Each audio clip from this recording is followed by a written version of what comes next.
आवाज आ रही है बेटा? जी जी। चलिए, तो हम लोग इसको कोशिश करते हैं खत्म करने का, फिर हमको जब बनाने का मौका मिल जाएगा। स्क्रीन दिख रहा है? जी ठीक है। हम लोग ऑस्मोसिस पढ़ रहे थे, तो ऑस्मोसिस तो आप जान गए इसको अच्छे से, है ना?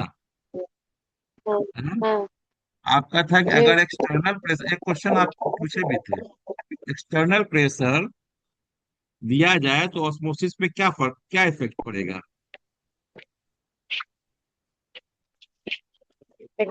हाँ, वो ज्यादा होगा ऑस्मोसिस।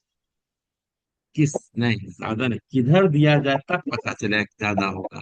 अगर हाँ। आप कंसंट्रेटेड सॉल्यूशन की तरफ डाल दीजिएगा तो कम हो जाएगा, और हम्म। अगर ये डाइल्यूट सॉल्यूशन की तरफ दीजिएगा तो ऑस्मोसिस का प्रेशर ज्यादा होगा। ये तो प्रेशर के कारण इधर और प्रेशर हो रहा है ना? जी। और इधर एक प्रेशर, इतना प्रेशर दीजिए जो ऑस्मोसिस को रोक दे, वही ऑस्मोटिक प्रेशर के बराबर हो जाएगा इसका प्रेशर, है ना? जी।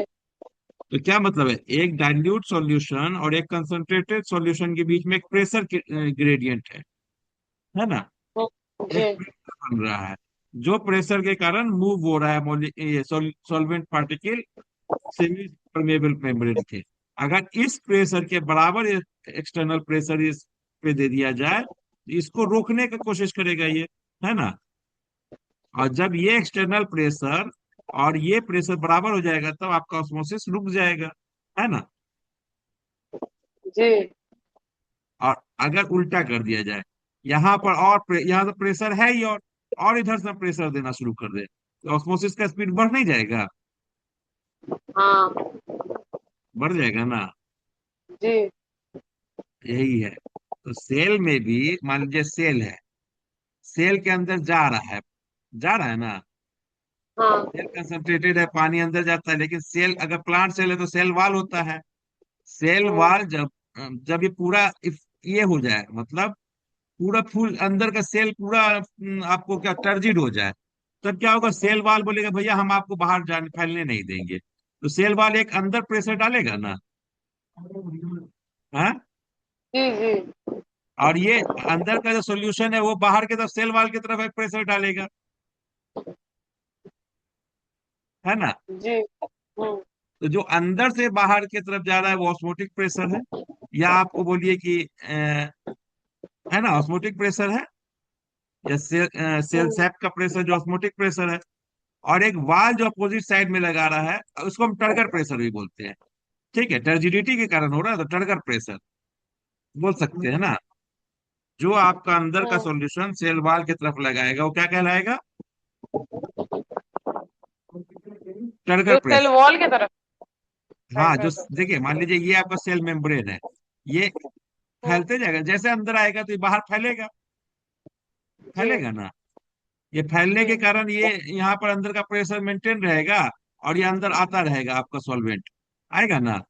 तो ये हम्म, सेल मेम्ब्रेन तो बाहर की तरफ लगा रहा है ना, तो सेल मेम्ब्रेन बाहर की तरफ प्रेशर लगा रहा है, तो ये प्रेशर जो है किसके अंदर के कंसंट्रेशन के कारण ही हो रहा है।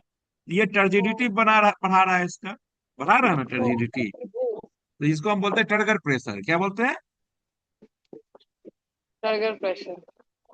आप मान लीजिए एक सेल वाल भी है आपको चारों तरफ में, एनिमल सेल रहेगा तो नहीं रहेगा सेल वाल, लेकिन प्लांट सेल रहेगा तो अब ये सेल वाल की तरफ टारगेट प्रेशर लगा रहा है ना?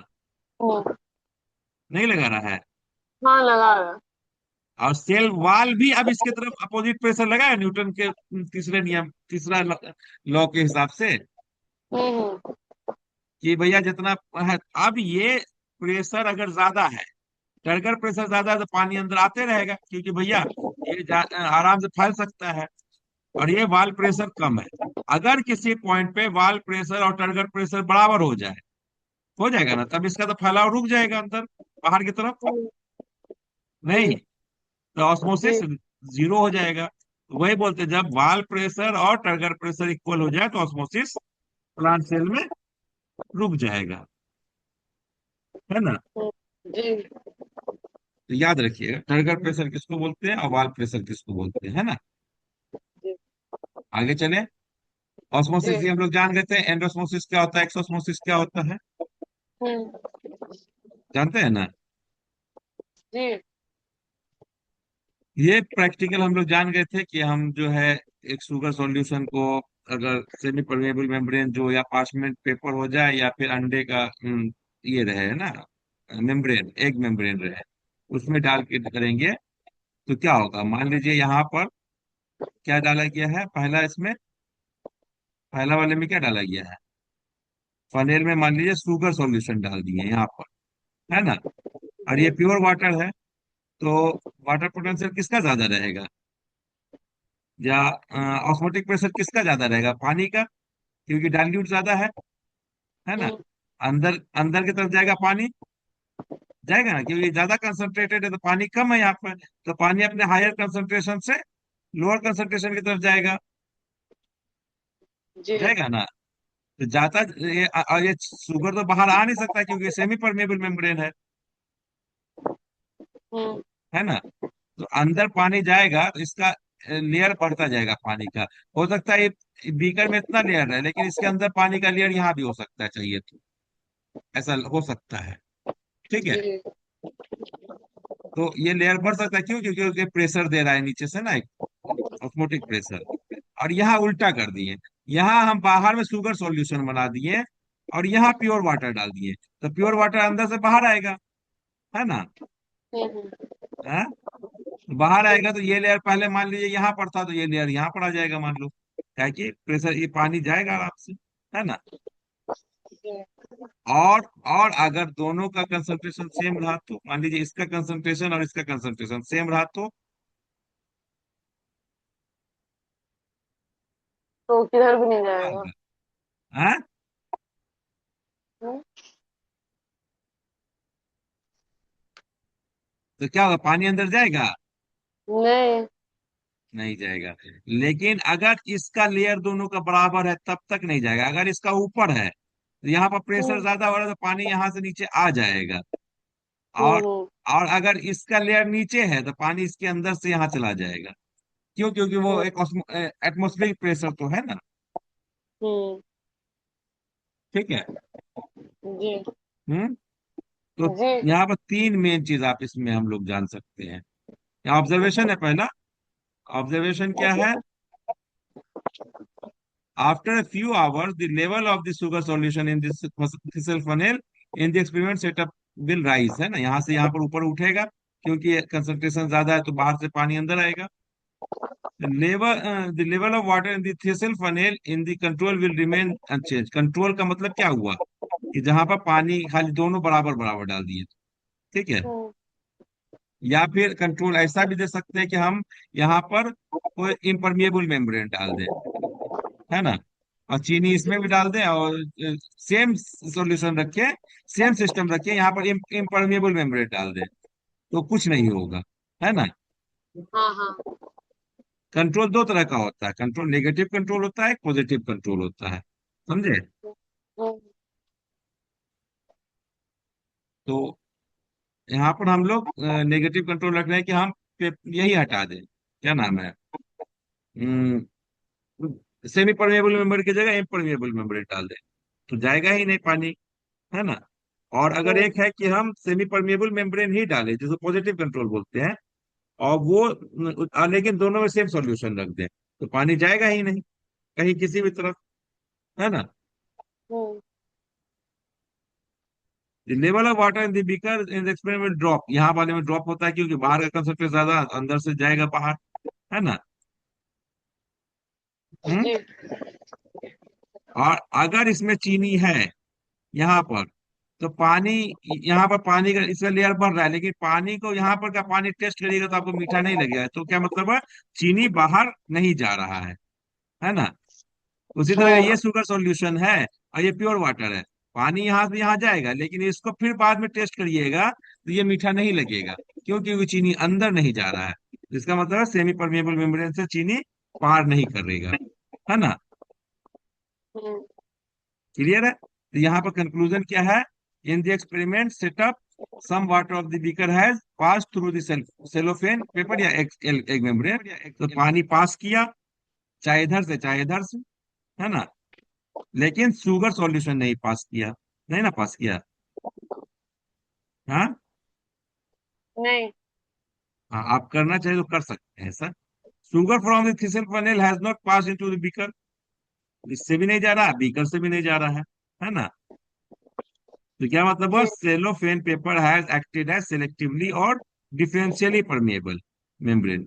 सेलेक्टिव या फिर डिफरेंशियली मतलब, डिफरेंशियली मतलब किसी चीज को आने जाने दे, किसी चीज को नहीं आने जाने दे, है ना। Hmm. It allowed water molecule to pass through it but not the sugar molecule, है ना। यहाँ से पानी को, ये मान ली मेम्ब्रेन है, सेमी परमेएबल मेम्ब्रेन। ये ऐसा क्यों बनाते हैं, एक गोला इधर एक गोला इधर, बीच में लाइन लाइन, ऐसा क्यों बनाया हुआ है। एक लाइन भी तो बना मैं सकते क्या थे हम बोलूं। लोग। नहीं, वो है क्या, ये प्रोटीन है। और उसको फॉस्फोलिपिड का बाइलेयर। लिपिड का फॉस्फोलिपिड वाइट। ऐसा होता है, एक हेड होता है, एक हेड होता है वाइट। जो वाटर हाइड्रोफिलिक होता है, और एक टेल होता है जो फैटी एसिड्स का होता है, ये हाइड्रोफोबिक होता है। तो जो वाटर वाला होता है वो बाहर की तरफ हो जाएगा कि पानी बाहर है, तो इधर आप बाय लेयर एक ऐसे है तो एक ऐसे हो जाता है, और ये अपने आप को अरेंज कर लेता है। क्यों? क्योंकि हमारे सेल में वाटर है, बॉडी में वाटर है ना। तो हाइड्रोफिलिक चीज जो है पानी की तरफ आएगा, हाइड्रोफोबिक चीज पानी से बाहर जाएगा। तो यही से जो आपका सेल मेम्ब्रेन होता है ऐसा होता है। मतलब ये हाइड्रोफिलिक है, ये हाइड्रोफिलिक है, और अंदर वाला में पानी से दूर हो गया, हाइड्रोफोबिक है, हम्म। जिसको हम लिपिड, फॉस्फोलिपिड। फॉस्फोलिपिड मतलब ये गोल वाला हेड जो दिख रहा है फॉस्फेट है, और अंदर वाला जो है वो लिपिड या फैटी एसिड्स का तेल है, ये हम्म। फॉस्फेट है। फॉस्फेट क्या होता है, वाटर लविंग होता है, समझे। हम्म। पानी। और लिपिड का फैट्स जो होते हैं वो वाटर क्या होते हैं, हाइड्रोफोबिक होते हैं, ठीक है ना। इसीलिए ऐसा होता है। जी। तो फॉस्फोलिपिड बाइलेयर का बना हुआ होता है आपका सेल मेम्ब्रेन, ठीक है। तो ये एक्सपेरिमेंट 2 आपको समझ में आया। जी, आ गया। चलिए, इस एक्सपेरिमेंट 2 में ये था कि एक थिसल फनेल लिए, एक बीकर लिए, शुगर सॉल्यूशन लिए, पानी लिए, ठीक है। अब एक बार हम्म। बीकर में पानी लेके थिसल फनेल को बीकर में डाल दिए, उसके में सेल में मतलब क्या, एक सेलेक्टिव में परमेबल मेम्ब्रेन डाल दिए, और फिर ऑब्जर्व किए। और एक उल्टा कंडीशन डाल दिए, शुगर सॉल्यूशन बीकर में लिए, प्योर वाटर थिसल फनेल में लिए, उसमें डाल के देखे, तो लेयर एक में ऊपर जा रहा है, एक में नीचे आ रहा है लेयर, है ना, वाटर का। क्लियर है। जी। यही जो है इसका मॉडिफाइड वर्जन है। आपका एक्सपेरिमेंट किताब में ही क्या बोलता है, if you had slightly modified the experiment setup in, आपका जो 4.4 में है, by taking more concentrated sugar solution in the thistle funnel. ये बहुत ज्यादा कंसंट्रेटेड शुगर सॉल्यूशन ले लिया गया, ठीक है। वेरी हम्म। डाइल्यूट और less concentrated sugar solution in the beaker. ये वेरी डाइल्यूट ले लिए, ये प्योर पानी ले लो, या फिर लेस डाइल्यूट ले लो, है ना, सेम सिस्टम में। तो the level of solution in funnel would rise. फिर भी ये पानी का लेयर उठ रहा है इसमें, क्यों? क्योंकि इसमें हाईली कंसंट्रेटेड है। हाँ, हम्म। यहाँ पर शुगर सॉल्यूशन है लेकिन इससे ज्यादा डाइल्यूट है। हमने इसे बहुत ज्यादा शुगर कंसंट्रेटेड लिया, इसमें कम, मतलब कम लिया एकदम, या बहुत डाइल्यूट, या इससे कम। तो फिर भी इसका पानी का लेयर बढ़ेगा। हम प्योर वाटर लिए थे तो बढ़ रहा था, अब यहाँ पर कम डाइल्यूट लिए तो भी बढ़ रहा है, बढ़ रहा है ना। हम्म। हाँ, हम्म। ठीक है। तो जी। बढ़ के ऊपर तक आ जाएगा, ये लेयर दिखाया यही है ना। This again is because some water from the less concentrated solution in the, समझ गए। अब जी। उसका एक्सपेरिमेंट दूसरा काम किया हम। हमने शुगर सॉल्यूशन लिया लेस और डाइल्यूट, इसमें हाईली कंसंट्रेटेड, और यहाँ पर हमने सेलोफेन पेपर या फिर आपका एक सेल ना लेके रबर का शीट लगा दिया। क्या लगा दिया? रबड़ का। तो रबर का शीट लगा दिया, तो क्या हो जाएगा, ये क्या होगा इसमें बता सकते हैं? रबर का शीट लगा दिया तो फिर वो उससे पास करने नहीं देगा। हाँ, क्यों नहीं देगा? वो बिल्कुल भी नहीं देगा, क्योंकि क्यों? वो इम्परमेबल हो जाएगा। हाँ, है कि आप उल्टा करते हैं। अब एक काम करते हैं, यहाँ इसी सेटअप में हम लोग यहाँ नहीं? मसलिन क्लॉथ देखा है कभी आपने? जी। कैसा होता है? कैसे, जिससे वो अच्छा अच्छा, क्या कभी बिग कहते हैं, बाजार, बिग आरती बाजार वगैरह या जूस में। नहीं नहीं, कभी बिग बाजार या फिर वो क्या नाम है, रिलायंस स्मार्ट वगैरह गए हैं? जी, उसका जो झोला होता है। उसका झोला देखा है आपने? जी जी जी। हाँ, उसका वही। झोला मसलिन क्लॉथ का होता है। अब उसको हम डाल दें मसलिन क्लॉथ का बनाया हुआ, तो क्या होगा? हम्म। क्या होगा इसमें? सारा शुगर, सारा चीज एक जैसा हो जाएगा। क्या क्या डिफ्यूजन शुरू हो जाएगा यहाँ पर। सेलेक्टिव परमेबल है, वो परमेबल है, हर चीज को आने जाने देगा। तो पानी का लेयर बराबर हो जाएगा, चीनी इधर भी जाएगा, पानी इधर भी जाएगा, और सब होकर के थोड़ा देर के बाद क्या हो जाएगा? इक्वल लेयर, इसके अंदर का पानी का लेयर और इसका लेयर बराबर हो जाएगा, ये भी मीठा हो जाएगा, अंदर का भी डाइल्यूशन हो जाएगा। ठीक है। जी। हाँ, तो मसलिन क्लॉथ से हम पता कर सकते हैं। रबर शीट इम्परमिएबल है, मसलिन क्लॉथ परमिएबल है, लेकिन एक्सेल या सेलोफेन पेपर क्या है? सेमी परमिएबल या सेलेक्टिव परमिएबल या डिफरेंशियली परमिएबल। लगभग एक ही तरह यूज करते हैं, लेकिन थोड़ा डिफरेंस है। ठीक है। डिफरेंस क्या है बता सकते हैं? सेमी परमिएबल और सेलेक्टिव परमिएबल दो अलग अलग वर्ड, हम लोग एक ही तरह यूज करते हैं। ठीक है। हम्म। क्या होगा बताइए, तो सेमी परमिएबल और सेलेक्टिव परमिएबल में? सेमी परमेएबल होता है जिसमें क्या कहते हैं, बड़े मॉलिक्यूल को नहीं जाने देता और छोटे छोटे मॉलिक्यूल को जाने देता है। Selective permeable? सेलेक्टिव परमेएबल जिसमें कोई सेलेक्टिव चीज नहीं जाने देता, जैसे वाटर जाने देता है, ऐसा वाला। आपका सेल मेम्ब्रेन क्या है? सेल में सेल मेम्ब्रेन। आप दोनों को एक ही वर्ड पर यूज करते हैं, सेलेक्टिव और सेमी को हम लोग लगभग एक जैसा यूज करते हैं। लेकिन सेमी परमेबल है जो आपको सॉल्वेंट को जाने देगा और सोल्यूट को नहीं जाने देगा। लेकिन सेलेक्टिव परमेबल जो है वो सॉल्वेंट को जाने देगा, साथ ही साथ कुछ कुछ सॉल्यूट को जाने दे सकता है या नहीं भी जाने दे सकता है। वो सिलेक्शन पे डिपेंड करता है, सेलेक्टिवली है वो। समझे? जी हाँ, सेलेक्टिव परमेबल है। क्लियर, समझ गए? तो जी। करना, cellophane paper act selectively और differentially permeable membrane. It allows water molecule to pass through but not sugar molecules. है ना? रबर शीट क्या है? इम्परमिएबल है। और मसलिन क्लॉथ क्या? फ्रीली परमिएबल है। ये तीनों चीज समझ में आया आपको? जी। परमिएबल, इम्परमिएबल, सेमी परमिएबल, समझ में आ गया होगा? हम्म। तो दिक्कत तो नहीं है। चलिए आगे चलते हैं। नहीं। एक्सपेरिमेंट यूजिंग ए विस्किंग बैग। ठीक है, विस्किंग बैग का मतलब क्या हुआ? सेमी परमेबल मेम्ब्रेन का ही बैग बना दिए। ठीक है।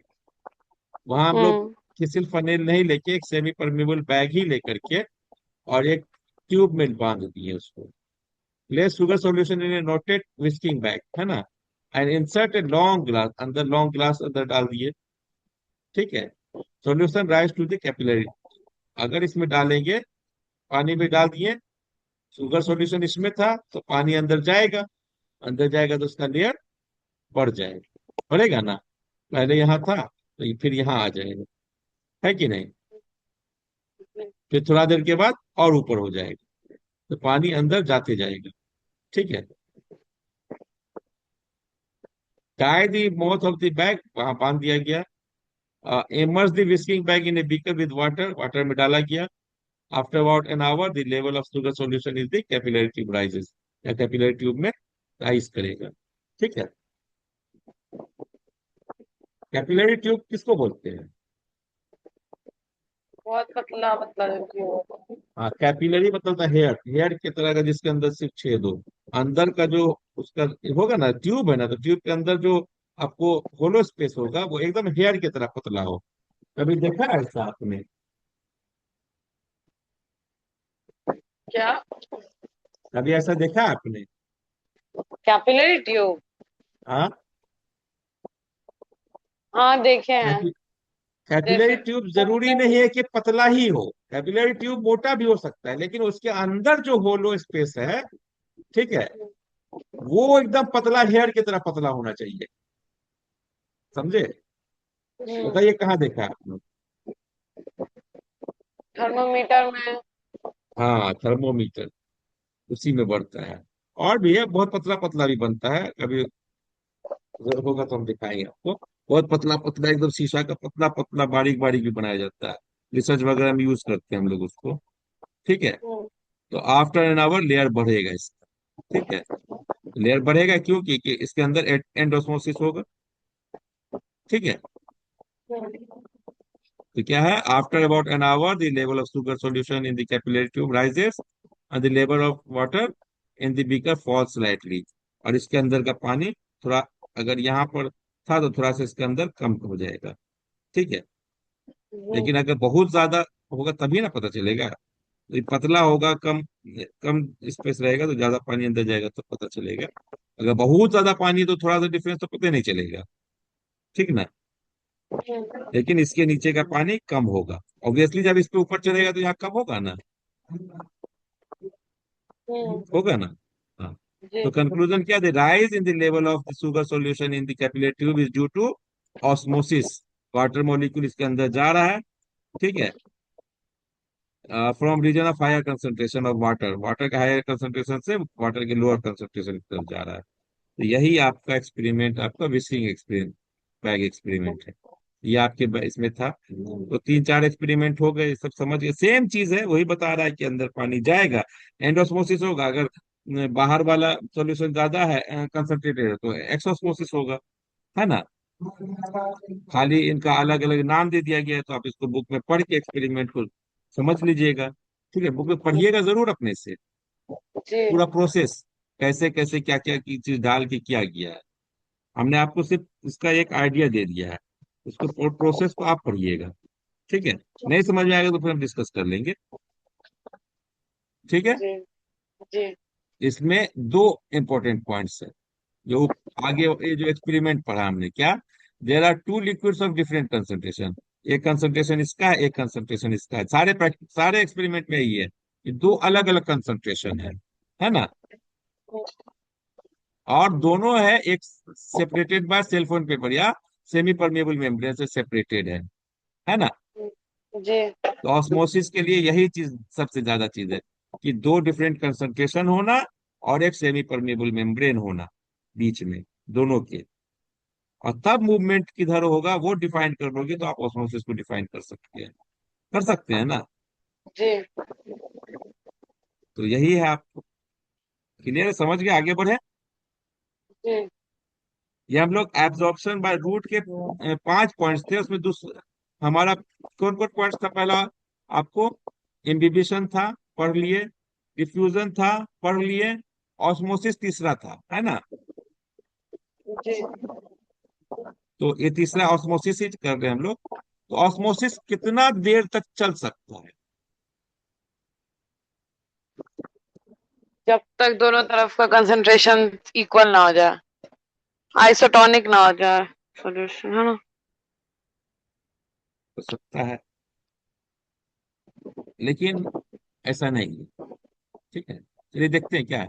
Theoretically osmosis should continue until the concentration of water molecules become equal और both sides of the membrane. है ना। है कि नहीं? जी। लेकिन क्या बोलता है, इन एक्सपेरिमेंट जी। 4.4 the column of solution in the thistle funnel keep rising upward with the influx of water from the, पढ़े थे जो, उसका हाइट बढ़ता जा रहा है।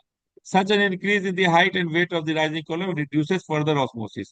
जैसे जैसे इसका राइज हो रहा है यहाँ पर, है ना, तो ये वाटर का प्रेशर अब एक ही इसमें नहीं ना है, ये लेयर पे नहीं ना है, इसका एक अपना प्रेशर क्रिएट हो रहा है, इसका हाइट के कारण पानी का। होता है ना, नहीं हो रहा है? अगर मान जी। लीजिए इसी के अंदर रहता है ये, इसी के अंदर रहता, इसका प्रेशर तो वही रहता ना। इसके ऊपर इसमें तो कोई प्रेशर क्रिएट नहीं हो रहा है। नहीं। अंदर हो रहा है, लेकिन जब तक कंसंट्रेशन होगा इसका प्रेशर, ये सेल मेम्ब्रेन का प्रेशर बना रहा है ना। जी। या वाल प्रेशर जिसको बोल रहे थे। लेकिन अंदर जाएगा ये फैलते जाएगा या भी बस्ट कर जाएगा। लेकिन इसमें हम लोग मेम्ब्रेन में है तो ये लेयर, लिक्विड का लेयर ऊपर उठ रहा है, ऊपर उठ रहा है ना। जी। ऊपर उठ रहा है तो इसका एक अपना प्रेशर बनेगा यहाँ से यहाँ तक, है ना। जी। यही एक्सटर्नल प्रेशर की तरह काम करेगा, जो यहाँ पर आने वाले पानी को रोकेगा। होगा ना? तो जी यहाँ पर, तब यहाँ पर जरूरी नहीं कि दोनों आइसोटोनिक हो जाए तभी रुके। ये एक्सटर्नल प्रेशर जो है आपको रोक रहा है ना? तो एक प्रेशर जब जब इसका प्रेशर और ये एक्सटर्नल प्रेशर बराबर हो जाए, तब आपको वाटर का मॉलिक्यूल अंदर जाना रुक जाएगा, है ना? तो वही बोलता है stage will be reached when no osmosis occur when the concentration of water molecule is not the same in the two sides of the membrane. तब in this stage the equilibrium of the water molecules from beaker tends to force upward. ये ऊपर जाने की कोशिश करेगा, लेकिन ये भी प्रेशर डालेगा अंदर की तरफ through the membrane, but the wait of the pressure of the above holds the down. इसको अंदर प्रेशर डालेगा, ये बाहर जाएगा, और जब दोनों बराबर हो जाएगा तो रुक जाएगा, है ना? जी समझ में आया ये बात? तो ऑस्मोसिस कंटिन्यू नहीं चल सकता है। सेम कंडीशन प्लांट सेल के साथ हो सकता है। प्लांट सेल के अंदर पानी जा रहा है, जा रहा है, जा रहा है, लेकिन दोनों आइसोटोनिक नहीं होगा। जब क्यों? क्योंकि एक वाल प्रेशर भी रोक देगा उसको बाद में, रोकेगा ना osmosis को। हाँ? तो जी जरूरी नहीं कि बाहर से आइसोटोनिक ही हो जाए। हाँ, अगर मान लीजिए एकदम एकदम इलास्टिक है एनिमल सेल की तरह, तो उसका भी तो सेल मेम्ब्रेन का एक लिमिट होगा ना, उसके बाद बस्ट कर जाएगा, है ना? जी तो कंडीशन कभी भी आइसोटोनिक नहीं हो सकता, आइसोटोनिक नहीं होगा दोनों का। क्यों? क्योंकि उसको जो है एक मेम्ब्रेन का प्रेशर है। मान लीजिए हमने इनको पूरा सील कर दिया ऐसे, है ना? सील कर दिया ना। अब क्योंकि इसका ये पार्टिकल तो इधर आ नहीं रहा है, सॉल्यूट सॉल्वेंट ही जाएगा। एकदम सील कर दिया, सील कर दिया तो इसका प्रेशर और इसका प्रेशर सेम है, लेकिन जैसे जैसे वाटर मॉलिक्यूल जाएगा इसका प्रेशर आपको बढ़ते जाएगा ना इस हम्म पे। और जी यहाँ पर तो सील किए हुए हैं, तो ये अब पानी जब जाएगा तो इसका पानी इसको रोकने की कोशिश करेगा, भैया हम आपका वॉल्यूम बढ़ने नहीं देंगे अब, है ना? हम्म वॉल्यूम बढ़ने नहीं देंगे तो ये रोकेगा ना। तो जब ये प्रेशर और ये प्रेशर बराबर हो जाएगा तो ऑस्मोसिस रुक जाएगा। यही सेल वाल करता है काम हम्म आपको, है ना? सेल वाल यही काम करेगा, करेगा ना? जी हाँ, तो ये बात समझ में आ गया ना? ऑस्मोसिस हमेशा कंटिन्यू नहीं चल सकता है। थियोरेटिकली आपको ऐसे लिखना है कि how long can osmosis continue. Theoretically osmosis can continue till the isotonicity has been achieved between two solution separated by a semi-permeable membrane. But due to the pressure created by uh, uh, solvent entry into the next solution, ठीक है, उसका pressure तो create होगा ना जो अंदर जा रहा है, ठीक जी है। एट सम पॉइंट क्या बोलते हैं उसको, एक equilibrium equilibrium should will be reached when the osmotic pressure will be equal to आपको the water the pressure of the solvent moved into the solution, concentrated solution, है ना? जी तो उसके बाद रुक जाएगा वहां पर। बात समझ में आया आपको? नहीं आया तो बोलिए, फिर से पढ़ेंगे। आ गया आ गया। तो बाकी सब चीज आप पढ़िए, नहीं समझ में आता है तो आप हमको पूछ सकते हैं बाद में। क्लियर है? एक कंसेप्ट आपको क्लियर हो गया पूरा? हम्म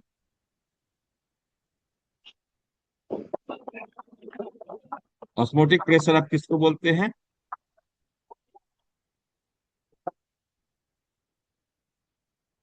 हम्म। हेलो हेलो, आवाज आ रही है बेटा?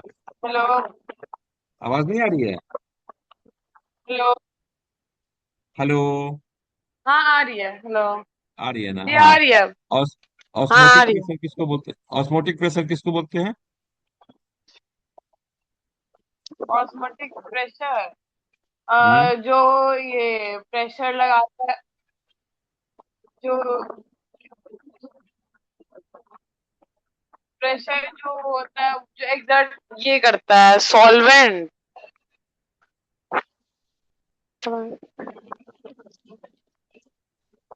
हाँ, dilute solutions should exert some pressure on concentrated solution, ठीक है, और in the on the membrane to pass through the solution, है ना। देखो ये dilute solution है और ये concentrated solution है, तो the pressure exerted by dilute solution on semi permeable membrane, okay, to enter into the क्या चीज है, कंसंट्रेटेड सॉल्यूशन। तो यही प्रेशर जो होगा आपको क्या कहलाता है, ऑस्मोटिक। Osmotic pressure. अगर हम लोग को निकालना पड़े, मान लीजिए ये एक हम जान गए कि इसमें हम ना 50 ग्राम चीनी 100 ml पानी में घोल के डाले हैं, ठीक है, एक सॉल्यूशन बना लिए, जान रहे हैं 50 ग्राम पर 100 ml वाटर है, शुगर, और ये प्योर वाटर है, तो दोनों के बीच का ऑस्मोटिक प्रेशर कितना होगा। दोनों की। हाँ? अगर मैं मान लीजिए इसका नोन कंसंट्रेशन है, हमको मालूम करना है इसके और इसके बीच में ऑस्मोटिक प्रेशर कितना है, आपको निकालना है तो कैसे निकालिएगा। अंदर वाला प्रेशर कितना, अंदर वाला सॉल्यूशन कितना प्रेशर लगा रहा है। हाँ। हाँ, ये सॉल्यूशन कितना प्रेशर लगा रहा है, ऑस्मोटिक प्रेशर कितना है, कि इससे पानी अंदर मूव करेगा ना। हम्म। तो इसको कैलकुलेट करने के लिए क्या करते हैं, हमने सॉल्यूशन डाल दिया, यहाँ पानी दोनों का लेयर बराबर कर दिया, ठीक है। अब हम्म, यहाँ पर एक पिस्टन, पिस्टन समझते हैं ना, पिस्टन, जी जी ग्रेट। जैसे सिरिंज होता है ना, सिरिंज में एकदम सील किया हुआ है, अंदर पुश करता है जैसे, है ना। हम्म पिस्टन लगा दिया, अब पिस्टन लगा के छोड़ दोगे ना तो ये पानी अंदर जाने लगेगा, पिस्टन ऊपर उठने लगेगा। अब हम पिस्टन के ऊपर वेट डालेंगे, वेट डाल रहे हैं कि उस पर प्रेशर पड़े, तो उस पर प्रेशर पड़ेगा, वेट, इतना वेट जो इसके दोनों के इसको रोक दे, भैया लेयर एकदम मेंटेन हो जाए, जो मिनिमम प्रेशर है जो इस प्रोसेस को रोक दे, यहां से कैलकुलेट हम कर सकते हैं हाँ ऊपर से। तो यही यही जी कैलकुलेट कर लेंगे कि कितना है जो इसको रोक रहा है प्रोसेस को, तो ये वाला और ये वाला प्रेशर बराबर हो गया, मतलब उस पॉइंट पे, जी है ना। यही जी। कैलकुलेट हो जाएगा आपका ऑस्मोटिक प्रेशर, है ना। हम्म ऑस्मोटिक प्रेशर क्या है, the external pressure exerted on concentrated solution, अच्छा, which stops the process of sorry osmosis, होगा। हम्म मतलब एक्सटर्नल प्रेशर हम डाल रहे हैं, इतना मिनिमम एक्सटर्नल प्रेशर डालें जो ऑस्मोसिस के प्रोसेस को रोक दे, वो कहलाएगा ऑस्मोटिक प्रेशर, हम्म। होगा ना। क्योंकि अगर वो प्रेशर नहीं देंगे तो ऑस्मोसिस जी तो कंटिन्यू होता रहेगा ना। हाँ और जब इसका वाटर लेवल इतना ऊंचा उठ जाए कि उतना प्रेशर एक्सर्ट करने लग जाए, तब ऑस्मोसिस रुक जाएगा। जी। यही चीज है osmosis, osmotic pressure. Osmotic pressure क्या है, तो osmotic pressure of solution is measure of its tendency to make sorry take the water by osmosis. Osmosis जिस प्रेशर के कारण होता है वो ऑस्मोटिक प्रेशर कहलाता है, ठीक है। हम्म तो आप दोनों डिफिनेशन में कुछ भी लिख सकते हैं, osmotic pressure is the minimum pressure that must be exerted to prevent the passage of pure solvent into solution when the two are separated by semi permeable membrane। Semi permeable membrane तो बोलना जरूरी है क्योंकि osmosis, है ना। जी। समझ में आ गया ये बात। हम्म। चलिए, लिखिएगा इसको। टोनिसिटी किसको बोलते हैं, पता है। आवाज कट रही है आपकी। आवाज नहीं आ रही, अब आ रही है, आवाज आ रही है। हाँ आ रही है। टोनिसिटी हम्म। किसको बोलते हैं।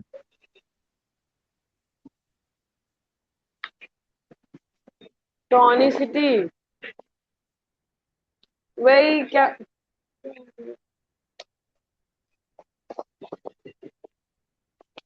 टोनिसिटी कैसे डिफाइन करें उसको? टोनिसिटी एक जैसे कि रिलेटिव क्या टर्म है। कहते।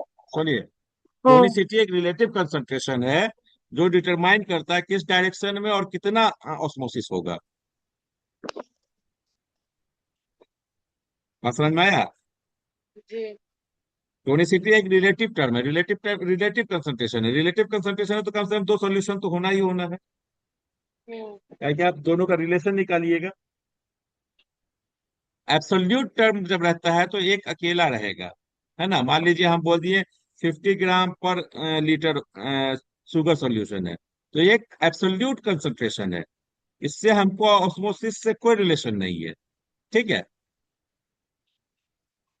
ये तो जी। अकेला शुगर सॉल्यूशन है ना। लेकिन अगर हम रिलेटिव कंसंट्रेशन बोले तो हम दो सॉल्यूशन से कंपेयर करेंगे ना। हम्म।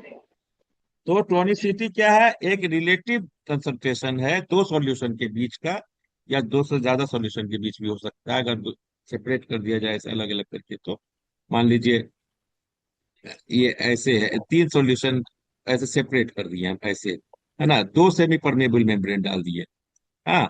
एक सॉल्यूशन इसमें, एक सॉल्यूशन इसमें, एक सॉल्यूशन इसमें। तो ये तीनों का सॉल्यूशन डिटरमाइन करना पड़ेगा कि किसका कंसंट्रेशन कितना है, तो ऑस्मोसिस किधर होगा। इधर भी हो सकता है, इधर भी। तो रिलेटिव है। रिलेटिव मतलब जहां कंपैरिजन हो दो सॉल्यूशन के बीच में, और दोनों सॉल्यूशन एक सेमी परमेबल मेम्ब्रेन के से सेपरेट हो, तो टोनिसिटी डिटरमाइन करेगा कि कितना और किधर ऑस्मोसिस होगा। और समझ में आया? हाँ, कितना और किधर, हाँ। तो इसके हिसाब से सॉल्यूशन तीन तरह के हो सकते हैं। रिलेटिव है, हम अभी भी एब्सोल्यूट नहीं बोल रहे हैं, रिलेटिव बोल रहे हैं। जी। आइसोटोनिक, हाइपोटोनिक और हाइपरटोनिक, है ना। जी। ठीक है। हम्म। तो टोनिसिटी क्या है? कंसंट्रेशन है, लेकिन रिलेटिव कंसंट्रेशन है दो या दो से सॉल्यूशन के बीच में, दो या दो से ज्यादा सॉल्यूशन के बीच में, जो डायरेक्शन और एक्सटेंट ऑफ डिफ्यूजन को डिटरमाइन करेगा, है ना। जी। बाकी आप जानते हैं आइसोटोनिक है, दो सॉल्यूशन है, दोनों सॉल्यूशन का कंसंट्रेशन सेम है, तो वो कहलाएगा आइसोटोनिक, है ना। हम्म। कहलाएगा ना। आइसो का मतलब होता है सिमिलर, है ना। जहां अच्छा। आइसो का मतलब हो गया, आइसो टर्म लग रहा है तो समझिए वहां कंपैरिजन हो रहा है ना। हम्म। या हाइपो भी लग गया तो भी, हाइपो का मतलब होता है कम, है ना, लेस, लोअर। जी। तो दो सॉल्यूशन है, एक सॉल्यूशन हाइपोटोनिक है तो दूसरा ऑब्वियसली हाइपरटोनिक होगा ना। हम्म। हाइपोटोनिक होगा तो एक कंसंट्रेशन ज्यादा है, कंसंट्रेशन कम है। अगर दोनों कंसंट्रेशन सेम है तो दोनों आइसोटोनिक सॉल्यूशन है। और जो सॉल्यूशन का एक सॉल्यूशन से ज्यादा कंसंट्रेशन है तो वो हाइपोटोनिक है, जिसका कम है उसको हाइपोटोनिक बोलते हैं। ये तो आप अच्छे से जानते हैं। जी। ठीक। अब देखिए, अगर कोई सेल है, वो बाहर किसी, हम सॉल्यूशन में डाल दिए सेल को, और ना पानी का कोई मूवमेंट नहीं हो रहा है अंदर बाहर, तो क्या हो गया? सेल का कंसंट्रेशन और बाहर का कंसंट्रेशन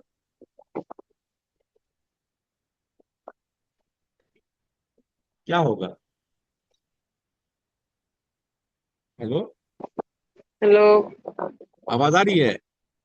हेलो जी। बोल रहे हैं एक सेल को हमने एक सॉल्यूशन में डाला और वहां कोई हम्म। ऑस्मोसिस नहीं हो रहा है, तो दोनों का कंसंट्रेशन क्या है? कौन हाइपर है कौन हाइपो है? दोनों सेम होगा। सेम होगा तो क्या बोलेंगे उसको? आइसोटोनिक। आइसोटोनिक। एक सेल को हमने एक सॉल्यूशन में डाल दिया, अब पानी सेल के अंदर जाने लगा, यानी एंड ऑस्मोसिस हो रहा है। हम्म।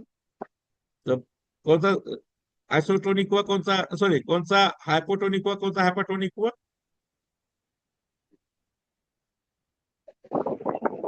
आ, अगर बाहर है हाई सेल हाइपोटोनिक हुआ, और ये क्या नाम है, वाटर हाइप सॉल्यूशन हाइपोटोनिक हुआ।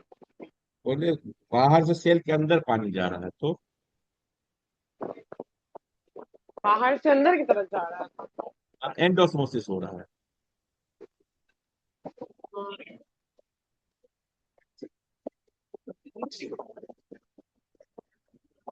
हम्म, अंदर हाइपो जा रहा है तो। हाइपो का मतलब वो कम कंसंट्रेशन, मतलब पानी का ज्यादा ये होगा ना वहां पर। पानी, सॉल्यूशन में ना। हाँ हाँ, अगर पानी ज्यादा हो तो वो हाइपोटोनिक होगा जी। सही वही है ना। और अगर एक्सोस्मोसिस हो रहा है तो हाइपरटोनिक। कौन है हाइपोटोनिक? तो ये पानी solution. The solution is hypertonic and the is concentration of cell is hypotonic. Hypotonic. ठीक है, क्लियर है, समझ गया? और जब सेल के अंदर जाएगा तो सेल टर्जिड होगा, और सेल के बाहर जाएगा तो सेल श्रिंक करेगा, फ्लैसिड होगा, होगा ना? जी। तो ये अच्छे से आप समझ गए। आप अगर एनिमल सेल और प्लांट सेल डाल रहे हैं तो एनिमल सेल को अगर हम आइसोटोनिक में डालेंगे तो कोई इफेक्ट नहीं पड़ेगा, है ना? एनिमल सेल को जी। अगर हाइपरटोनिक में डाल देंगे तो श्रिंक कर जाएगा, बिल्कुल श्रिंक कर जाएगा, है ना? और अपना शेप को लूज कर देगा, जो शेप होता है लूज कर देगा। जैसे ब्लड आपको आरबीसी एकदम डिस्क की तरह का था, तो यहाँ पर श्रिंक हो गया, देख रहे हैं? अपना सेल, जी। अपना शेप को, सेल जो अपना शेप को लूज कर देगा, है ना? और अगर उसको हम हाइपरटोनिक में डाल दिए, हाइपोटोनिक में डाल दिए, है ना, ये हाइपोटोनिक है, पानी अंदर जाता जाएगा, ठीक है, जाते रहेगा ना? हम्म। हाँ, जी। आवाज नहीं आ रही है क्या मेरी? हेलो। आवाज आ रही है ना? हाँ, आ रही है। बोल रहे हैं सेल को हम हाइपोटोनिक में डालें तो सेल के अंदर पानी जाता रहेगा, है हम्म। ना? तो ये एनिमल सेल है, इसमें सेल वाल तो होता नहीं है। हम्म। सेल वाल नहीं होता है तो सेल मेम्ब्रेन बहुत ज्यादा मजबूत भी नहीं होता है, तो सेल मेम्ब्रेन बस्ट कर सकता है इसका, सेल मेम्ब्रेन बस कर क्या होगा? सकता हाँ, अगर बहुत ज्यादा डाइल्यूट है तो आपको सेल मेम्ब्रेन बस्ट कर जाएगा, तो साइटोलाइसिस हो जाएगा। क्या हो जाएगा? है। लाइसिस मतलब होता है साइटोकाइनेसिस। टूटना, लाइसिस मतलब होता है टूटना, जानते हैं ना? जी। हाँ, जी। साइटोलाइसिस क्या होगा? तो यहाँ हीमोलाइसिस लिखा, हीमोलाइसिस लिख दिया क्योंकि हमने ब्लड सेल्स लिए, ब्लड सेल लिया है ना? हम्म। तो हेमो का मतलब होता है ब्लड सेल के लिए यूज करते हैं, हेमोलाइसिस मतलब ब्लड का। बोला जाता है अगर किसी आदमी को पानी चढ़ाया जाता है, हेलो, जी। हम्म। जो पानी सलाइन चढ़ाया जाता है उसका सॉल्यूशन आपको ब्लड के सॉल्यूशन के दोनों आइसोटोनिक होना चाहिए। नहीं तो क्या होगा, किसी को अगर आप प्योर पानी, प्योर वाटर चढ़ा दे, मतलब किसी आदमी को अगर हम क्या बोलते हैं सलाइन चढ़ा रहे हैं, उसमें डिस्टिल्ड वाटर डाल दें मान लो, तो क्या होगा उस आदमी का? उस आदमी के जैसे ही इसमें वेन में जाएगा आपको प्योर वाटर, तो वहां का कंसंट्रेशन कम करने लगेगा, करने लगेगा ना? हम्म। तो अब चूंकि हमारा आरबीसी और जो ब्लड के अंदर का लिक्विड दोनों का सेम रहता है प्रेस, ऑस्मोटिक प्रेशर, लेकिन जैसे ही पानी हम डालना शुरू कर देंगे और पानी प्योर वाटर डालेंगे, तो वहां पर हो सकता है ब्लड सेल बस्ट करने लग जाए, सेल बॉडी के अंदर ही। अच्छा। इसलिए सलाइन जो भी चढ़ाया जाता है, सलाइन का ऑस्मोटिक प्रेशर आपके ब्लड का, इसका जो ब्लड है, ब्लड का फ्लूइड है, उसका दोनों का सेम हम्म। होना चाहिए, सेम होना चाहिए। नहीं होगा तो ओ। आपको क्या होगा, हेमोलाइसिस हो जाएगा। ब्लड ब्लड के जो सेल्स, आरबीसी वगैरह जो भी सेल है, डब्ल्यूबीसी आरबीसी, वो बस्ट करने लग जाएगा, है ना? जी। हम्म। जी। अब दूसरा जी। कंडीशन है प्लांट सेल में, प्लांट सेल में अपोजिट होता है। प्लांट सेल में क्या है, आप आइसोटोनिक सॉल्यूशन में डालिएगा तो पानी का मूवमेंट नेट मूवमेंट जीरो होगा, होगा ना। हम्म। लेकिन जैसे ही हम हाइपरटोनिक में डाल दिए तो अंदर से पानी बाहर निकलने लगेगा, हम्म। है ना। तो ये सेल मेम्ब्रेन जो है, जो सेल वॉल से चिपका हुआ था, वहां से अलग होने लग जाएगा ना, सेल वॉल से श्रिंक करने हाँ हाँ, लगेगा, तो अलग होने सेल वॉल से लगेगा। अलग होगा। अलग होगा, हम्म। हो सकता है कहीं पर चिपका हुआ हो तो टूट जाए, हम्म। अंदर सिकुड़ते सिकुड़ते टूट भी सकता है। जी। तो प्लाज्मा मेम्ब्रेन यहाँ पर टूट भी सकता है। यहाँ पर उल्टा केस है, यहाँ पर आपको हाइपरटोनिक में ही डालने से सेल मेम्ब्रेन आपको टूट रहा है, सेल वॉल से अलग हो रहा है, तो यहाँ पर प्लाज्मोलाइसिस होता है। तो प्लांट सेल में प्लाज्मोलाइसिस कब हो रहा है? जब हम हाइपरटोनिक में डाल रहे हैं। और एनिमल सेल में प्लाज्मोलाइसिस या साइटोलाइसिस कब हो रहा है? जब हम हाइपोटोनिक सॉल्यूशन में डाल रहे हैं। क्यों? Just due to presence of cell wall. अब यहाँ पर अगर हम हाइपोटोनिक में डाल देंगे तो सेल का जो अपना वाल प्रेशर होगा ना, वो उसको रोक देगा बस्ट होने से, है ना। हम्म। एंडोस्मोसिस होगा, लेकिन एक एक टाइम ऐसा आएगा जो सेल वाल बहुत मजबूत होता है ना, तो उसको रोक देगा प्रोसेस को। तो वाल प्रेशर के कारण टर्जिडिटी मेंटेन हो जाएगा, है ना। हम्म। तो यहाँ सेल बस्ट नहीं करेगा लेकिन टर्जिड हो जाएगा, है ना। अच्छा। जी। तो प्लाज्मोलाइसिस यहाँ पर हो रहा है। ये समझ गए आप, प्लांट सेल और एनिमल सेल में डिफरेंट सॉल्यूशन में डालेंगे तो क्या इफेक्ट होगा। हम्म। यही चीज यहाँ लिखा हुआ है, पढ़िए इसको। ठीक है। जी।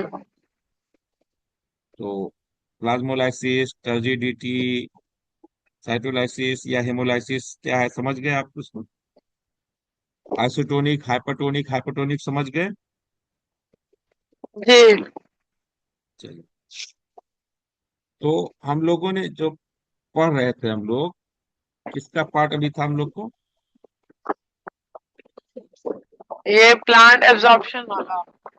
हाँ, प्लांट एब्जॉर्प्शन हम लोग पढ़ रहे प्लांट थे। में जा रहे थे। जी। एब्जॉर्प्शन नहीं, एब्जॉर्प्शन के 5 प्रोसेसेस थे हम लोग पढ़ रहे थे, है ना। हम्म। हाँ, अच्छा, 5 प्रोसेस था। जी। ये 5 प्रोसेस में इम्बिबिशन था, बताए थे। जो रूट डिफ्यूजन का। रूट करता है ना, हम्म। इम्बिबिशन। और हम्म। डिफ्यूजन भी करता है रूट, एब्जॉर्ब करता है, ऑस्मोसिस जी। से भी करता है रूट। ये यहाँ तक हम लोगों ने पढ़ लिया, वाटर एंट्री। अब हमारे पास दो बच रहा है, active transport and turgidity and flaccidity. ठीक है। हाँ, जी। जी। तो ये चौथा पॉइंट तक हम लोगों ने पढ़ लिया था। अब पांचवा पॉइंट हम लोग आएंगे, ट्रांसपोर्ट, एक्टिव ट्रांसपोर्ट, है ना। हम्म। तो टाइप ऑफ ट्रांसपोर्ट क्या है? दो तरह के ट्रांसपोर्ट होते हैं। सेल के अंदर और बाहर जाने के लिए मॉलिक्यूल्स के दो तरह के ट्रांसपोर्ट होते हैं। क्या होते हैं? दो तरह के ट्रांसपोर्ट होते हैं। एक को बोलते हैं पैसिव ट्रांसपोर्ट, ठीक है। जी। हेलो। और दूसरे को जी। क्या बोलते हैं? दूसरे को क्या बोलते हैं? एक को पैसिव, एक को एक्टिव। अभी जो ऑस्मोसिस हो रहा है, इसमें कोई एनर्जी एनर्जी तो नहीं लग रहा है, सिर्फ ऑस्मोटिक प्रेशर के कारण जा रहा है। हाँ। ये एक तरह का आपको पैसिव ट्रांसपोर्ट है। डिफ्यूजन में भी आपको, डिफ्यूजन भी अगर हो रहा है तो वहां कोई एनर्जी तो नहीं लग रहा, कोई एटीपी तो खर्च नहीं हो रहा है, जो जी। सेल वॉल को भी क्रॉस कर रहा था। तो वो भी एक पैसिव ट्रांसपोर्ट का ही एग्जाम्पल हो गया। तो वैसा ट्रांसपोर्ट सेल के अंदर या बाहर होना जिसमें कोई एनर्जी रिक्वायर नहीं होता है, वो क्या कहलाता है? Passive transport. जो सिर्फ कंसंट्रेशन ग्रेडियंट के कारण हो रहा है। कंसंट्रेशन ग्रेडियंट समझते हैं? Concentration gradient. हाँ, नहीं। ग्रेडियंट का मतलब हमेशा आएगा तो डिफरेंस से होगा। दो चीज के बीच का डिफरेंस जो रहेगा वो ग्रेडियंट कहलाता है, समझे। हम्म। हाँ, जी।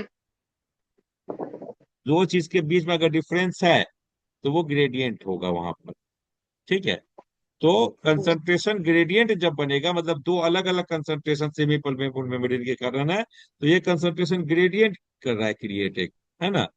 और उसके कारण हम्म। अपने अपने पैसिवली ट्रांसपोर्ट होता रहेगा भैया, उसमें कोई एटीपी खर्च नहीं होगा, ठीक है। लेकिन जो हमारे न्यूट्रिएंट्स है प्लांट के लिए जरूरी है, मिनरल्स, मिनरल्स को अंदर तो जाना नहीं है ऑस्मोसिस के थ्रू भी, या फिर डिफ्यूजन के थ्रू भी तो नहीं जा सकता है। नहीं। नहीं जा सकता है। ठीक है, नहीं जा सकता है तो क्या होगा? हम्म। तो वहां पर एनर्जी खर्च करके, ठीक है, एटीपी हम्म। एनर्जी के सेल में किस रूप में, फॉर्म में खर्च होता है? एनर्जी। एटीपी के रूप, एनर्जी किस रूप में यूज होता है प्लांट, सॉरी, सेल में? एटीपी।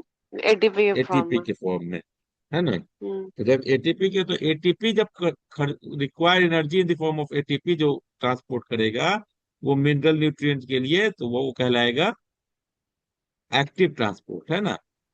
हम्म। क्या एक होता है, उस एक्टिव ट्रांसपोर्ट भी दो तरह का, प्राइमरी एक्टिव ट्रांसपोर्ट और सेकेंडरी एक्टिव ट्रांसपोर्ट। तो प्राइमरी हम्म। एक्टिव ट्रांसपोर्ट क्या है? Uses ATP directly to move substance against the concentration gradient. मतलब ये सब्सटेंस है ना? ये जी। सब्सटेंस है, तो ये सब्सटेंस सीधे एटीपी खर्च करेगा, बोले भैया आप अंदर आ जाओ चाहे बाहर चले जाओ, इस सब्सटेंस को डायरेक्ट ही करेगा। ठीक है, तो ये प्राइमरी एक्टिव ट्रांसपोर्ट है। सेकेंडरी में क्या है कि भैया एक को बाहर करेंगे एक एटीपी लेके, तो दूसरा तब अंदर आएगा। ठीक है, hmm. Uses the energy stored in the electrochemical gradient. Electrochemical gradient मतलब अ, जब आयंस, इलेक्ट्रोकेमिकल होता है ना, आयंस है, चार्ज है, इलेक्ट्रो मतलब चार्ज हो गया, चार्ज केमिकल्स मतलब क्या हो गया वो, आयंस हो गया, है ना? हम्म। तो जब प्राइमरी एक एटीपी, मान लीजिए एक हाइड्रोजन मॉलिक्यूल को बाहर निकाल दिए, तो यहाँ पर एक ग्रेडियंट क्रिएट हुआ, तो सोडियम मॉलिक्यूल अंदर आ जाएगा आयन के कारण। एक पॉजिटिव आयन अंदर से बाहर गया तो एक पॉजिटिव आयन अंदर आएगा। ठीक है, तो यहाँ पर क्या, एक हम्म। कंडीशन क्रिएट किया गया कि भैया हम एक एक्टिव ट्रांसपोर्ट पहले कर लिए, जो प्राइमरी एक्टिव ट्रांसपोर्ट है, उस एक मॉलिक्यूल को अंदर या बाहर कर दिए, तो दूसरा, तब उसके कारण जो ग्रेडियंट क्रिएट होगा डिफरेंस आयन का होगा, उसके कारण वो अंदर या बाहर होगा। एक अंदर जाएगा तो दूसरा बाहर आएगा। ठीक है, जी। सिंपल से याद रखिए बस, आपको अभी ज्यादा इतना दिमाग नहीं खर्च करना है। मतलब ट्रांसपोर्ट दो तरह के हो गए, एक्टिव ट्रांसपोर्ट और पैसिव ट्रांसपोर्ट। तो एक्टिव ट्रांसपोर्ट में एनर्जी यूज होगा, पैसिव ट्रांसपोर्ट में एनर्जी यूज नहीं होगा। बाकी आप प्राइमरी एक्टिव ट्रांसपोर्ट और सेकेंडरी एक्टिव ट्रांसपोर्ट जानना चाहते हो तो नाम जान लीजिए। प्राइमरी एक्टिव ट्रांसपोर्ट में डायरेक्ट एक मॉलिक्यूल एटीपी लेगा, से एनर्जी लेगा और अंदर या बाहर चला जाएगा। लेकिन सेकेंडरी में क्या होगा, एक मॉलिक्यूल एटीपी खर्च करके बाहर जाएगा, एक आयन, तो दूसरा आयन तब अंदर आएगा। ठीक है, बस इतना याद रखिए। ठीक है, जी। जी। तो पैसिव ट्रांसपोर्ट है गोइंग विद द फ्लो। पानी जो है, नदी का पानी बह रहा है, बह रहा है ना? जी। हाँ, तो हम्म। ये पानी बह रहा है, आप पानी ऐसे बह दीजिए तो ऊंचाई से नीचे की तरफ जाएगा पानी अपने, है ना? हम्म। पानी गिराइए तो हमेशा ऊंचा जगह से नीचे जगह जाएगा ना। लेकिन पानी को आप छत पे चढ़ाना है, तो ऊपर टैंकी में नीचे जमीन से, तो क्या करते हैं आप? हम्म। क्या करते हैं, मोटर चलाते हैं। हाँ। मोटर चलाने का मतलब उसको एनर्जी दे रहे हैं, है ना? जी। एनर्जी दे रहे हैं, तो एगेंस्ट कंसंट्रेशन के प्रेशर के ऊपर भेज रहे हैं। तो वही है कि अपोजिट डायरेक्शन में जब जाना हो तो एनर्जी खर्च होगा, है ना? जी। क्योंकि बाहर का सॉल्यूशन तो डाइल्यूट है, बाहर का सॉल्यूशन तो डाइल्यूट है ना। आपको जड़ के बाहर में जो आपको वो है, सॉल्यूशन है जिसमें आपको मिनरल्स है, मिनरल्स के लिए तो वो डाइल्यूट है। पानी के लिए ज्यादा पानी है, लेकिन मिनरल्स तो बाहर में कम है ना। सेल के अंदर में तो मिनरल्स ज्यादा है ना। हम्म। तो सेल के अंदर मिनरल्स ज्यादा है, बाहर से फिर अंदर आएगा मिनरल्स, तो क्या होगा? उसको तो आई गेस आपको जाना पड़ रहा है ना, टोनिसिटी हम्म। है, जी। तो वहां पर एनर्जी खर्च होता है, तो वो पैसिव ट्रांसपोर्ट हो गया। ठीक है, अगेंस्ट द फ्लो तो हो गया एक्टिव ट्रांसपोर्ट, और गोइंग विद द फ्लो वो हो जाएगा पैसिव ट्रांसपोर्ट। ठीक है, एक्टिव ट्रांसपोर्ट का एग्जांपल वही है, active transport is the passage of substances, salt या आयंस, है ना? क्या होगा, जो भी आपके मिनरल्स होंगे वो या तो सॉल्ट के फॉर्म में जाएंगे या फिर आयंस के फॉर्म में जाएंगे। From its lower to higher concentration, है ना। ये अपने लोअर कंसंट्रेशन से, मिट्टी में जो सॉल्यूशन में मिनरल्स है वो सेल के मिनरल्स से कम है, लेकिन फिर भी बाहर से ही अंदर जा रहा है ना। तो अपने लोअर हम्म, कंसंट्रेशन से अपने हायर कंसंट्रेशन की तरफ जाना एक्टिव ट्रांसपोर्ट कहलाता है ना। जी। एक्टिव ट्रांसपोर्ट हमेशा कंसंट्रेशन ग्रेडियंट के अपोजिट डायरेक्शन में, मतलब लोअर कंसंट्रेशन से higher, its lower concentration to its higher concentration. जैसे वाटर का था, ऑस्मोसिस में movement of water molecule through semi permeable membrane from its, sorry, its higher concentration to its lower concentration, यही था ना। जी। और यहाँ उल्टा हो रहा है, मूवमेंट ऑफ सॉल्ट और आयन या सब्सटेंसेस या passage of substances from its lower to higher concentration through a living cell membrane using energy, है ना, is known as active transport. ठीक है। हम्म, तो देखिए, certain nutrients such as ions of nitrate, sulphates, potassium, zinc और manganese can not pass through the cell membrane of the root cell easily, cell membrane के आसानी से अंदर नहीं जा सकता है ना।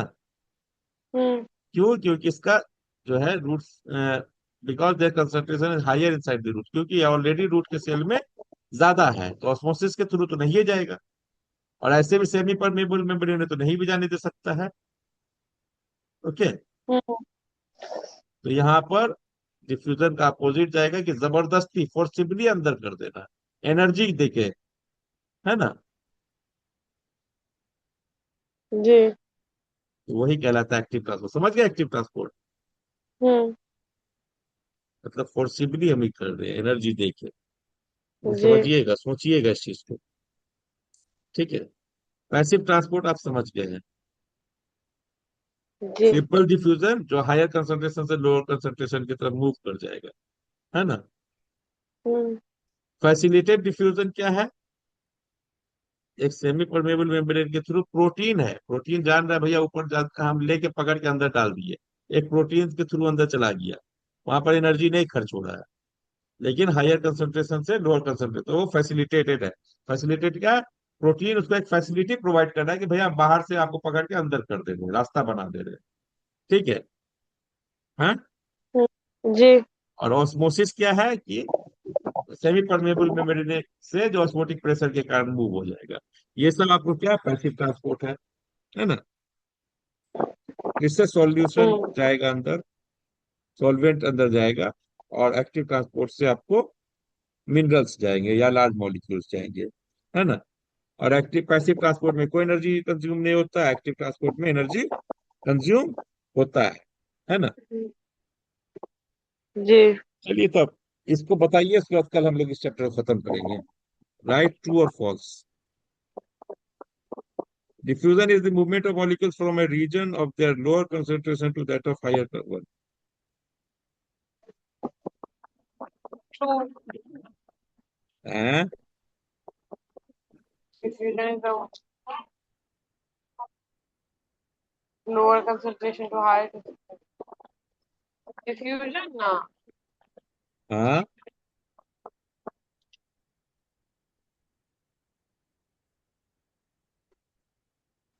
डिफ्यूजन में कोई मेम्ब्रेन नहीं होता है, तो अपने हायर कंसंट्रेशन से अपने लोअर कंसंट्रेशन की तरफ न जाएगा।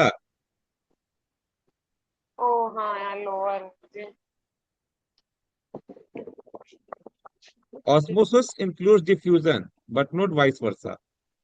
क्या सही हो सकता है ये? Osmosis include diffusion. नहीं, क्योंकि नहीं हो सकता, फॉल्स। क्यों? क्यों फॉल्स बताइए। क्योंकि ऑस्मोसिस में तो पहले तो लोग ये क्या कहते हैं, उसमें वो लगता है सेमी परमेबल मेम्ब्रेन इंक्लूड होता है ना, इसमें। हाँ, तो लेकिन वो डिफ्यूजन की तरह ही अपने हायर कंसंट्रेशन से अपने लोअर कंसंट्रेशन की तरफ जा रहा है ना। लेकिन हाँ। डिफ्यूजन डिफ्यूजन ऑस्मोसिस नहीं हो सकता। ऑस्मोसिस डिफ्यूजन को रखता है, लेकिन डिफ्यूजन ऑस्मोसिस को नहीं रखता। क्यों? क्योंकि डिफ्यूजन में सेमी परमेबल मेम्ब्रेन नहीं होता है। नहीं समझ में आया बात? ये आ बात गया। समझ में आ आई क्या? आ गया ना? या क्या समझ में आया? यही कि क्या कहते हैं ये ऑस्मोसिस डिफ्यूजन को इंक्लूड कर सकते हैं क्योंकि वो भी हायर कंसंट्रेशन से लोअर कंसंट्रेशन में जाता है। हाँ, लेकिन डिफ्यूजन नहीं कर सकता क्योंकि ऑस्मोसिस तो सेमी परमेबल मेम्ब्रेन का यूज करता है और वो नहीं करता सारे है। मॉलिक्यूल, हाँ शायद। सारे मॉलिक्यूल्स को नहीं पार करने देता हाँ है ना? जी। लेकिन ऑस्मोसिस डिफ्यूजन में सारे मॉलिक्यूल अपने हायर कंसंट्रेशन लोअर कंसंट्रेशन में जाएगा, लेकिन ऑस्मोसिस में सिर्फ सॉल्वेंट जाएगा, है ना? हम्म। हाँ। ठीक है ना? हम्म। Osmosis unidirectional. ट्रू। हाँ, बोल सकते हैं अच्छे से। ऑस्मोसिस में cause bursting of a cell, exosmosis. Exosmosis में cause falls. Semi permeable falls. prevents the passage of the cell molecule. Semi permeable membrane prevents the Prevent the passage of passage solute. of the soil. True. In an experiment on osmosis, if external pressure is applied on a dilute solution, अच्छा ये तो वही है, less water will pass into the concentrated solution। Falls. ज्यादा तो क्या जाएगा। कर देंगे तो? A cell kept in a certain solution burst after some time. Comment upon the kind of solution।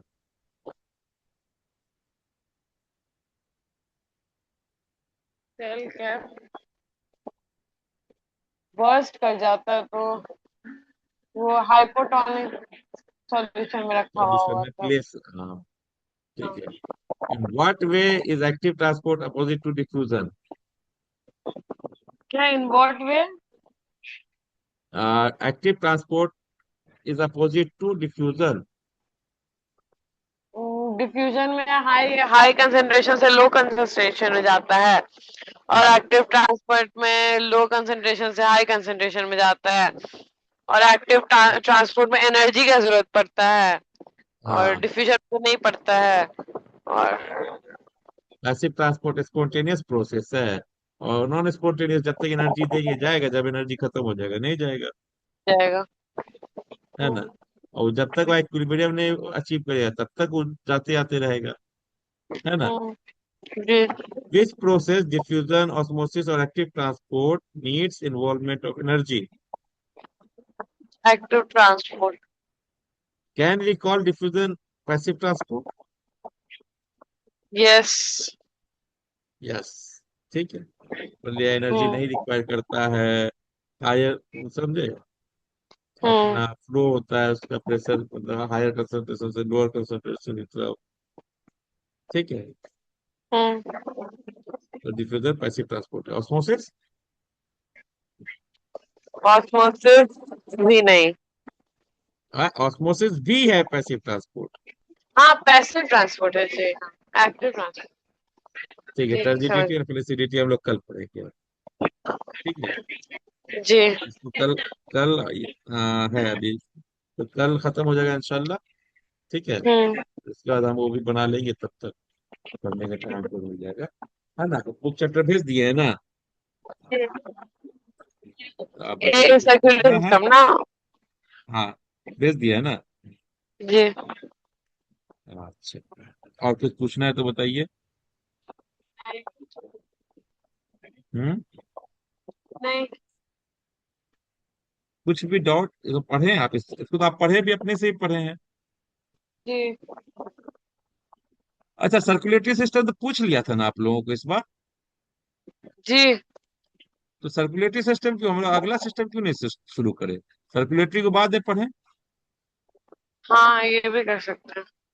कौन सा सिस्टम पढ़े ठीक पहले? है तो उसके बाद वाला भेज देंगे आपको फोटो। हाँ हाँ हाँ, उसके बाद वाला जो अभी पूछेगा, तो पहले वो खत्म करते हैं, उधर करते हैं, फिर क्योंकि इनका रिलेशन तो कोई बहुत ज्यादा है हम्म। नहीं आपस में। सिस्टम है, सिस्टम अलग अलग, हम्म। है ना? जी। तो हम अगला सिस्टम आप जो भेजिएगा वही देखेंगे। हम्म।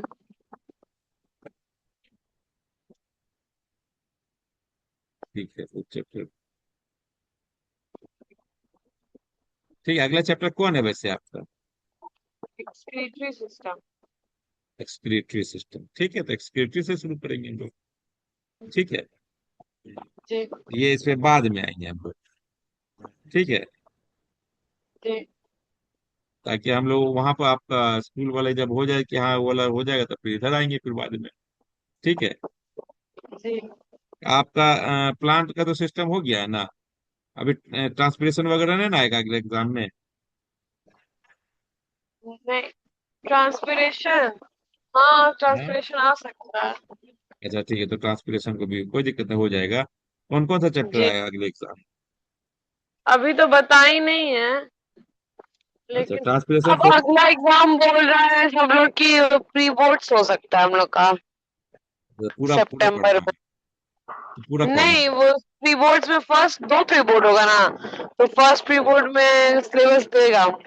ऐसा तो सब लोग अच्छा बोल ठीक रहे हैं, है। क्योंकि इतना जल्दी नहीं कंप्लीट करवा पाएगा ना स्कूल में भी। अच्छा, चलिए कोई नहीं, तो तुम लोग पढ़ते हैं, ठीक है, आप लोग पढ़ लेंगे, जी हो जाएगा।